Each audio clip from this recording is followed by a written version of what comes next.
విష్ణువు కూడా తండ్రే కదండి.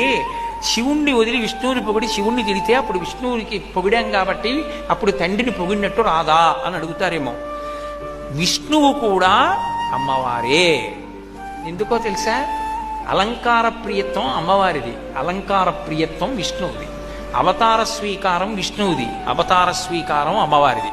పరిత్రాణాయ సాధూనాం వినాశాయ చ దుష్కృతాం ధర్మ సంస్థాపనార్థాయ సంభవామి యుగే యుగే విష్ణువు.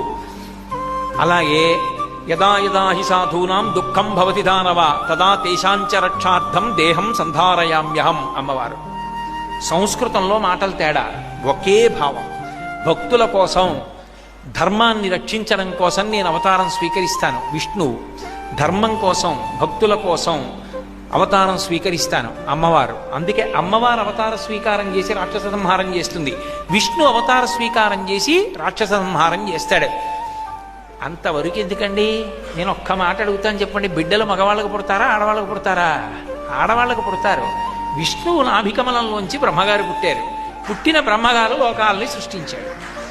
ఆ విష్ణువు అంత్యకాలమునందు అమ్మవారి రూపాన్ని పొంది అయ్యవారి సగంలోకి వెళ్ళిపోతాడు.